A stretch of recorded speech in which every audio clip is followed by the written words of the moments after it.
ಮನುಷ್ಯರ ರಕ್ತವನ್ನು ಎಷ್ಟು ಬಗೆಯಾಗಿ ವಿಭಜಿಸಲಾಗಿದೆ? ಅವು ಯಾವುವು? 4 ಬಗೆಯಾಗಿ ವಿಂಗಡಿಸಲಾಗಿದೆ. ಅವು A group, B group, A B group, O group. ರಕ್ತ ಕಣಗಳಲ್ಲಿನ ರಾಸಾಯನಿಕ ಪದಾರ್ಥ ಯಾವುದು? ಆಂಟಿಜೆನ್ಸ್. ಪ್ಲಾಸ್ಮಾದಲ್ಲಿರುವಂತಹ ರಾಸಾಯನಿಕ ಪದಾರ್ಥವನ್ನು ಏನೆಂದು ಕರೆಯುತ್ತಾರೆ? ಆಂಟಿಬಾಡೀಸ್. ಎ ಗ್ರೂಪ್ನಲ್ಲಿರುವ ಆಂಟಿಜೆನ್ಸ್ ಎ ರಕ್ತ ಕಣಗಳು. ಬಿ ಗ್ರೂಪ್ನಲ್ಲಿರುವ ಆಂಟಿಜೆನ್ಸ್ ಎ ಹಾಗೂ ಬಿ ರಕ್ತ ಕಣಗಳು. ಎ ಬಿ ಗ್ರೂಪ್ನಲ್ಲಿರುವ ಆಂಟಿಜೆನ್ಸ್ ಬಿ ರಕ್ತ ಕಣಗಳು. ಒ ಗ್ರೂಪ್ನಲ್ಲಿರುವ ಆಂಟಿಜೆನ್ಸ್ ಇಲ್ಲ. ಎಲ್ಲ ಗ್ರೂಪ್ ರಕ್ತಗಳಿಗೂ ಸರಿಹೊಂದಬಲ್ಲಂತಹ ರಕ್ತದ ಗ್ರೂಪ್ ಯಾವುದು? A B universal. ಎಲ್ಲ ಬಗೆಯವರಿಗೂ ರಕ್ತ ನೀಡಬಲ್ಲ ಗ್ರೂಪ್ ಓ. ಎ ಗ್ರೂಪ್ನವರು ಯಾರ ಬಳಿ ರಕ್ತ ಪಡೆಯಬಹುದು? ಎ ಹಾಗೂ ಓ. ಬಿ ಗ್ರೂಪ್ನವರು ಯಾರಿಗೆ ರಕ್ತ ನೀಡಬಹುದು ಹಾಗೂ ಪಡೆಯಬಹುದು? ಬಿ ಹಾಗೂ ಓ. ಬ್ಯಾಕ್ಟೀರಿಯಾದಿಂದ ಸಂಕ್ರಮಿಸುವ ವ್ಯಾಧಿಗಳು: ಧನುರ್ವಾಯು, ನಾಯಿ ಕೆಮ್ಮು, ಕುಷ್ಠ, ಸುಖವ್ಯಾಧಿಗಳು, ಕ್ಷಯ, ಕಾಲರ, ಮೆನಿಂಜೈಟಿಸ್.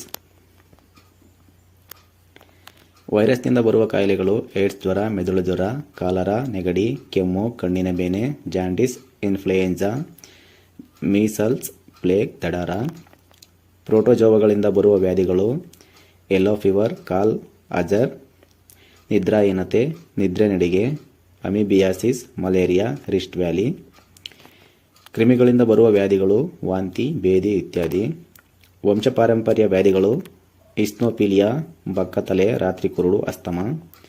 ಹಿಮೋಫಿಲಿಯಾ ಎಂದರೇನು? ರಕ್ತ ಗಡ್ಡೆ ಕಟ್ಟುವಿಕೆ. ಹಿಮೋಫಿಲಿಯಾ ಹೇಗೆ ಬರುತ್ತದೆ? ತಾಯಿ ಇಲ್ಲವೇ ತಂದೆಯ ಮೂಲಕ ಗಂಡು ಮಗುವಿಗೆ ಮಾತ್ರ ಬರುತ್ತದೆ. ರಕ್ತಹೀನತೆ ಎಂದರೇನು? ಶರೀರದಲ್ಲಿ ಕೆಂಪು ರಕ್ತ ಕಣಗಳು ಕಡಿಮೆಯಾಗುವಿಕೆ. ಜೀನ್ಸ್ ಎಂದರೇನು? ಮಾನವರ ಪ್ರತಿ ಲಕ್ಷಣಕ್ಕೂ ಒಂದು ಅಂಶವಿರುತ್ತದೆ, ಅದನ್ನೇ ವಂಶವಾಹಿ ಜೀನ್ಸ್ ಎಂದು ಕರೆಯಲಾಗಿದೆ. ಮಾನವನಲ್ಲಿನ ಕ್ರೋಮೋಜೋಮ್ಸ್ ಸಂಖ್ಯೆ 46. ಕ್ರೋಮೋಜೋಮ್ಗಳಲ್ಲಿ 96 ಭಾಗ ಏನಿರುತ್ತದೆ? DNA. ಮೆಂಡೆಲ್ ತನ್ನ ಆನುವಂಶಿಕ ಸಿದ್ಧಾಂತವನ್ನು ಯಾವುದರ ಮೂಲಕ ನಿರೂಪಿಸಿದ? ಬಟಾಣಿ ಸಸಿ. ಮಾನವ ಶರೀರ ನಿರ್ಮಾಣವನ್ನು ತಿಳಿಸುವ ಶಾಸ್ತ್ರವನ್ನು ಏನೆನ್ನುತ್ತಾರೆ? ಅನಾಟಮಿ. ಶರೀರ ಕ್ರಿಯೆಗಳ ಬಗ್ಗೆ ತಿಳಿಸುವ ಶಾಸ್ತ್ರವನ್ನು ಏನೆನ್ನುತ್ತಾರೆ? ಫಿಸಿಯಾಲಜಿ. ಮಾನವ ಶರೀರದಲ್ಲಿ ಎಷ್ಟು ಮೂಳೆಗಳಿವೆ? 206. ಫೋಲಿಕ್ ಆಸಿಡ್ ಕೊರತೆಯಿಂದ ಬರುವ ವ್ಯಾಧಿ? ಸ್ಪ್ರೂ. ಮಾನವನ ಅಂಗಾಂಗಗಳಲ್ಲಿ ಅತ್ಯಂತ ದೊಡ್ಡ ಅಂಗ ಯಾವುದು? ಪಿತ್ತಜನಕಾಂಗ, ಲಿವರ್ ಅಥವಾ ಯಕೃತ್ತು. ಹೃದಯದ ಸುಮಾರು ತೂಕ ವಯಸ್ಕ ಮಹಿಳೆಯರಲ್ಲಿ 250 ರಿಂದ 300 ಗ್ರಾಂಗಳು ಹಾಗೂ ಪುರುಷರಲ್ಲಿ 300 ರಿಂದ 350 ಗ್ರಾಂಗಳು. ಫಂಗಸ್ನಿಂದ ಬರುವ ವ್ಯಾಧಿಗಳು: ರಿಂಗ್ ವರ್ಮ್, ತಲೆಹೊಟ್ಟು. ಮನುಷ್ಯನ ಹೃದಯ ನಿಮಿಷಕ್ಕೆ ಎಷ್ಟು ಬಾರಿ ಬಡಿದುಕೊಳ್ಳುತ್ತದೆ? 72 ಬಾರಿ. ಹೃದಯದ ಕೆಲಸವೇನು? ಶರೀರದ ವಿವಿಧ ಭಾಗಗಳಿಗೆ ಆಮ್ಲಜನಕವನ್ನು ಸರಬರಾಜು ಮಾಡುತ್ತದೆ. ಆಹಾರವನ್ನು ರಕ್ತದ ಮೂಲಕ ಸರಬರಾಜು ಮಾಡುತ್ತದೆ. ದೇಹ ನರಮಂಡಲದಲ್ಲಿ ಮುಖ್ಯವಾಗಿದ್ದು ಶರೀರದ ಎಲ್ಲ ಕಾರ್ಯಗಳನ್ನು ಕ್ರಮಬದ್ಧಗೊಳಿಸುವಂತಹುದು ಯಾವುದು? ಮೆದುಳು. ಮೆದುಳಿನ 3 ಪ್ರಮುಖ ಭಾಗಗಳು: ಮೆಡುಲ್ಲಾ, ಆಮ್ಲಗೇಟ್, ಸೆರಿಬೆಲ್ಲಮ್, ಸೆರೆಬ್ರಮ್. ಸೆರಿಬ್ರಮ್ನ ಕೆಲಸ: ವಿವೇಕ, ಆಲೋಚನೆ, ಆಲಿಸುವುದು, ಸ್ಪರ್ಶ, ಕದಲಿಕೆ, ಪ್ರೇರಣೆ. ಸೆರೆಬೆಲ್ಲಮ್ನ ಕಾರ್ಯ: ನಡೆಯುವುದು, ಮಾಂಸಖಂಡಗಳ ಸ್ಥಿತಿ, ಓಡುವುದು ಇತ್ಯಾದಿ. ಮೆಡುಲ್ಲಾ ಆಮ್ಲಗೇಟಾದ ಕೆಲಸ: ರಕ್ತದೊತ್ತಡ, ಶರೀರ ಉಷ್ಣತೆ, ಹೃದಯ ಬಡಿತ, ಶ್ವಾಸಕ್ರಿಯೆ. ಲಿಂಫೋಸೈಟ್ಗಳು ಕಡಿಮೆಯಾದಲ್ಲಿ ಏನಾಗುತ್ತದೆ? ರಕ್ತ ಗಡ್ಡೆ ಕಟ್ಟುವುದಿಲ್ಲ. ಮಾನವ ದೇಹದ ಅತಿ ದೊಡ್ಡ ಜೀರ್ಣಕೋಶ ಯಾವುದು? ಲಿವರ್. ಪಿಟ್ಯುಟರಿ ಗ್ರಂಥಿಯಲ್ಲಿದೆ. ಮೆದುಳು ತಳಕ್ಕೆ ಅಂಟಿಕೊಂಡಂತೆ. ಪಿಟ್ಯುಟರಿ ಗ್ರಂಥಿ ಉತ್ಪಾದಿಸುವ ಹಾರ್ಮೋನ್ಗಳ ಕೆಲಸ: ರಕ್ತದೊತ್ತಡ, ಪ್ರೋಟೀನ್ಗಳ ವಿಭಜನೆ, ಸ್ತ್ರೀ ಪುರುಷರ ಲೈಂಗಿಕ ಲಕ್ಷಣಗಳನ್ನು ಹೆಚ್ಚಿಸುತ್ತದೆ. ಮೆದೋಜೀರಕ ಗ್ರಂಥಿ ಏನನ್ನು ಉತ್ಪಾದಿಸುತ್ತದೆ? ಇನ್ಸುಲಿನ್. ಇನ್ಸುಲಿನ್ ಕೆಲಸವೇನು? ಗ್ಲೂಕಾಗಾನ್ ಅನ್ನು ಗ್ಲೂಕೋಜನ್ ಆಗಿ ಬದಲಾಯಿಸುತ್ತದೆ.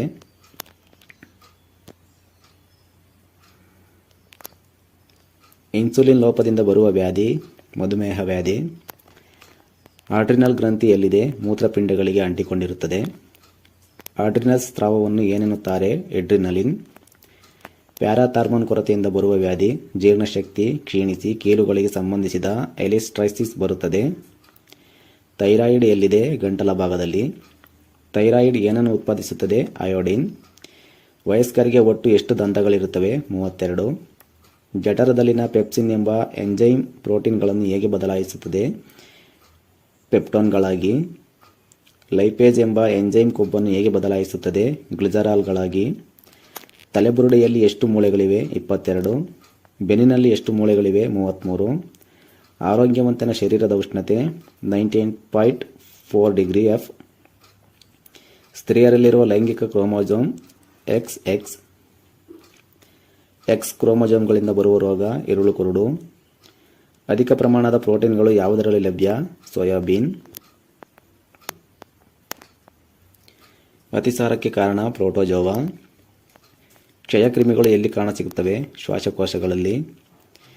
ಪುರುಷರಲ್ಲಿರುವ ಸೆಕ್ಸ್ ಕ್ರೋಮೋಸೋಮ್ಸ್ XY. ಕೊಬ್ಬಿನಲ್ಲಿರುವ ಅಂಶಗಳು ಕಾರ್ಬನ್, ನೈಟ್ರೋಜನ್, ಆಕ್ಸಿಜನ್. ವ್ಯವಸಾಯ ರಂಗದಲ್ಲಿನ ಸಂಶೋಧನೆಗೆ ನೀಡುವ ಬಹುಮಾನ ಬೋರ್ಲಾಗ್ ಪ್ರಶಸ್ತಿ. ಕೊಲೆಸ್ಟ್ರಾಲ್ ಅಧಿಕವಾಗಿರುವ ಕಾರಣ ಬರುವ ರೋಗ ಗಾಲ್ ಸ್ಟೋನ್. ಕಣ್ಣೀರನ್ನು ಸ್ರವಿಸುವ ಗ್ರಂಥಿಗಳು ಲ್ಯಾಕ್ಟಮೈಲ್ ಗ್ರಂಥಿಗಳು. ಬಿಳಿ ಬಣ್ಣದ ಬಣ್ಣವಿಲ್ಲದ ರಕ್ತಜೀವಿ ಜಿರಳೆ. ಕೋಳಿ ಮೊಟ್ಟೆಯನ್ನು 102 ಡಿಗ್ರಿ F ರಲ್ಲಿ ಎಷ್ಟು ದಿನಗಳ ಕಾಲ ಇಡಬಹುದಾಗಿದೆ? 21 ದಿನ. ಕ್ಯೂಲೆಕ್ಸ್ ಸೊಳ್ಳೆಯಿಂದ ಬರುವ ರೋಗ ಮಲೇರಿಯಾ. ಕಲರ್ ಬ್ಲೈಂಡ್ನೆಸ್ ಇರುವ ರೋಗಿ ಯಾವ ಬಣ್ಣಗಳ ವ್ಯತ್ಯಾಸ ಕಂಡುಕೊಳ್ಳಲಾರ? ಕೆಂಪು, ಹಸಿರು. ಪೊಟ್ಯಾಷಿಯಂ ಪರ್ಮ್ಯಾಂಗನೇಟ್ನ ಅಣುಸೂತ್ರ ಯಾವುದು? KMnO4. ಆಸ್ಟ್ರಿನ್ ರಾಸಾಯನಿಕ ಹೆಸರು ಎಸಿವೈಲ್ ಶಾಲಿಸಿಲಿಕ್ ಆಮ್ಲ. ಕಾರ್ಡಿಯೋಗ್ರಾಫ್ನ ಕೆಲಸ ಹೃದಯ ಬಡಿತದ ಚಾರ್ಟ್ ತಯಾರಿಕೆ. ಮನುಷ್ಯನಿಗೆ ಕಾಯಿಲೆ ಬರದಂತೆ ರಕ್ಷಿಸುವುದು ಬಿಳಿ ರಕ್ತ ಕಣಗಳು. ಮೊದಲ ಬಾರಿಗೆ ಮಾನವ ಶರೀರದ ಯಾವ ಅಂಗವನ್ನು ಕಸಿ ಮಾಡಲಾಯಿತು? ಮೂತ್ರಪಿಂಡ. ಐರನ್ ಕೊರತೆಯಿಂದ ಬರುವ ಕಾಯಿಲೆ ರಕ್ತಹೀನತೆ. ಅಯೋಡಿನ್ ಕೊರತೆಯಿಂದ ತಲೆದೋರುವ ಸಮಸ್ಯೆ ಗಾಯಿಟರ್. ಕ್ಯಾಲ್ಸಿಯಂ ಕೊರತೆಯಿಂದ ಮಕ್ಕಳಲ್ಲಿ ಬರುವ ರೋಗ ರಿಕೆಟ್ಸ್. ಪ್ರೋಟೀನ್ ವಿಭಜನೆಗೆ ಅಗತ್ಯವಾದದ್ದು ಗಂಧಕ. ತಾಮ್ರದ ಕೊರತೆಯಿಂದ ಪ್ರಾಣಿಗಳಲ್ಲಿ ಉಂಟಾಗುವ ಸಮಸ್ಯೆ ನ್ಯೂಟ್ರಿಷನಲ್ ಅನಿಮಿಯಾ. ಮನುಷ್ಯನ ಚರ್ಮಕ್ಕೆ ಸೂರ್ಯರಶ್ಮಿ ತಾಕಿ ಉತ್ಪತ್ತಿಯಾಗುವ ವಿಟಮಿನ್ ಡಿ ವಿಟಮಿನ್. ಆಂಟಿ ಅಮೆರೇಜಿಕ್ ವಿಟಮಿನ್ ಕೆ ವಿಟಮಿನ್. ಆಪರೇಷನ್ಗೆ ಮುನ್ನ ರೋಗಿಗೆ ನೀಡುವ vitamin K vitamin. Biotin vitamin ಕೊರತೆಯಿಂದ ಬರುವ ರೋಗಗಳು ಮಾಂಸಖಂಡಗಳ ನೋವು, ನರವ್ಯಾಧಿ, ಆಯಾಸ. ಮೊದಲ ಬಾರಿಗೆ ಕಂಡುಹಿಡಿದಂಥ ಹಾರ್ಮೋನ್ ಸೆಕ್ರಟಿನ್. ಚಿಕ್ಕ ಮಕ್ಕಳಲ್ಲಿ ಥೈರಾಕ್ಸಿನ್ ಕೊರತೆಯಿಂದ ಬರುವ ವ್ಯಾಧಿ ಕ್ರೆಟಿನಿಸಮ್. ಯುವ ಜನರಲ್ಲಿ ಥೈರಾಕ್ಸಿನ್ ಕೊರತೆಯಿಂದ ಬರುವ ವ್ಯಾಧಿ ಮಿಕ್ಸೋಡಿಮಾ. ಎಡ್ರಿನಲಿನ್ ಲೋಪದಿಂದ ತಲೆದೋರುವ ಸಮಸ್ಯೆ ಎಡಿಸನ್ಸ್. ಪೊಟ್ಯಾಷಿಯಂ ಕೊರತೆಯಿಂದ ಬರುವ ಸಮಸ್ಯೆ ಹೈಪೋಥಿಲಿಮಿಯಾ. ಸೋಡಿಯಂ ಕ್ಷೀಣಿಸಿದಲ್ಲಿ ಬರುವ ವ್ಯಾಧಿ ಡಿಹೈಡ್ರೇಷನ್. ಸೂರ್ಯನಿಂದ ಹೊರಹೊಮ್ಮುವ ಅಲ್ಟ್ರಾವೈಲೆಟ್ ಕಿರಣಗಳಿಂದ ನಮ್ಮನ್ನು ರಕ್ಷಿಸುವುದು ಓಜೋನ್ ಪದರ.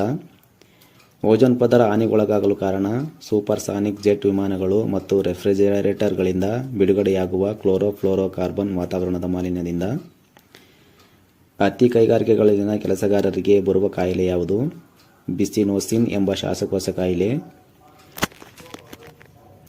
1984ರಲ್ಲಿ ಭೂಪಾಲ್ ಯೂನಿಯನ್ ಕಾರ್ಬೈಡ್ ಕಾರ್ಖಾನೆಯಲ್ಲಿ ಹೊರಹೊಮ್ಮಿದ ಅನಿಲ ಯಾವುದು? ಮಿಥೈನ್ ಐಸೋಸೈನೇಟ್ MIC. ಕುಡಿಯುವ ನೀರಿನಲ್ಲಿ ಫ್ಲೋರೈಡ್ ಅಧಿಕವಾಗಿದ್ದಲ್ಲಿ ಬರುವ ಕಾಯಿಲೆ ಫ್ಲೋರೋಸಿಸ್. ಕ್ಲೋರೋಫಿಲ್ ಅಣುಗಳ ನಡುವೆ ಏನಿರುತ್ತದೆ? ಮೆಗ್ನೀಷಿಯಂ. ಶ್ವಾಸಕೋಶದ ಕೆಲಸ ಆಮ್ಲಜನಕದ ಸರಬರಾಜು. ಮಲ್ಬರಿ ಎಲೆಗಳನ್ನು ತಿಂದು ಜೀವಿಸುವುದು ಬಾಂಬಿಕ್ಸ್ ಮೋರಿ ಎಂಬ ಕೀಟ. ಫ್ರೈಡ್ ಫ್ರೂಟ್ ಆಫ್ ಇಂಡಿಯಾ ಎಂದು ಯಾವುದನ್ನು ಕರೆಯುತ್ತಾರೆ? ಮಾವು. ಈ ವಿಡಿಯೋ ನಿಮಗೆ ಹೆಲ್ಪ್ ಆಗಿದ್ರೆ ಲೈಕ್ ಮಾಡಿ, ನಿಮ್ಮ ಫ್ರೆಂಡ್ಸ್ ಜೊತೆ ಶೇರ್ ಮಾಡಿ. ಇನ್ನಷ್ಟು ಕಾಂಪಿಟೇಟಿವ್ ಎಕ್ಸಾಮ್ಸ್ ವಿಡಿಯೋ ಬೇಕಾದರೆ ನಮ್ಮ ಚಾನಲ್ ಸಬ್ಸ್ಕ್ರೈಬ್ ಮಾಡಿ.